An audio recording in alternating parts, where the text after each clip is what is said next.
সালামু আলাইকুম বন্ধুগণ। গতকালকে একটা ভিডিও পোস্ট দেওয়ার পরে আইডির উপর দিয়ে জ্বর বয়ে গেছে। আমি নিজেও শক হয়ে গেছি। তো চিন্তা করলাম শকটাকে কাটানোর জন্য আজকে একটু মাংসের জুড়া বুনা।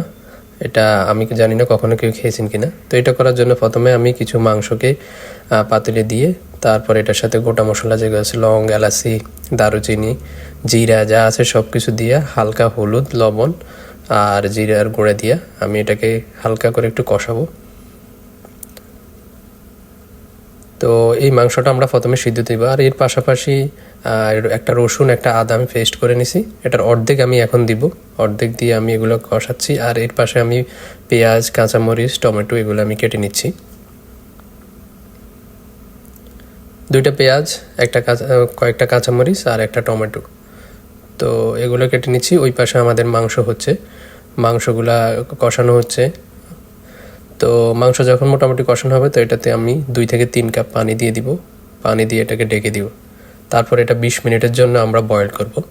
তো 20 থেকে 25 মিনিট পরে যখন পানি একদম শুকিয়ে যাবে তখন এগুলো আলাদা করে নিব।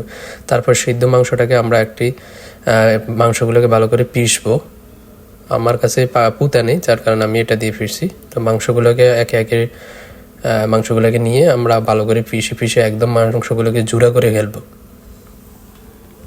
তো মাংস জুড়া করা শেষ। এখন আরেকটি কড়াইয়ের মধ্যে তেল দিয়ে তেলের মধ্যে হালকা জিরে দিয়ে আমাদের যে পেঁয়াজ, কাঁচামরিচ, টমেটো দিয়ে হালকা লবণ দিয়ে নেড়ে দিলাম।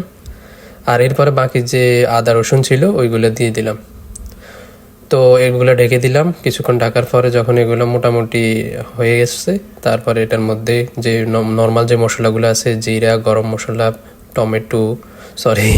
জিরা, গরম মশলা, হলুদ, মরিচের গুঁড়ো এগুলো দিয়ে আর যে জুড়া মাংসগুলো আছে ওইগুলো দিয়ে ভালো করে নেড়ে নিলাম। নেড়ার পরে এগুলো ঢেকে দিব। তো 5 মিনিট পরে ঢাকনা উঠিয়ে আবার কিছুক্ষণ নাড়াচাড়া করলাম। তো চুলার আঁচ একদম কমিয়ে নিব। কমিয়ে নেওয়ার পরে এগুলো টোটাল এভাবে 15 মিনিটের মতো কুক করব। কুক করার পর আমাদের মাংস শেষ। তো এবার ট্রাই করার পালা। তো আসলে এটা অন্যরকম একটা টেস্ট, আপনারা খেয়ে দেখতে পারেন। মাংস অন্যভাবে খাওয়া যাবে।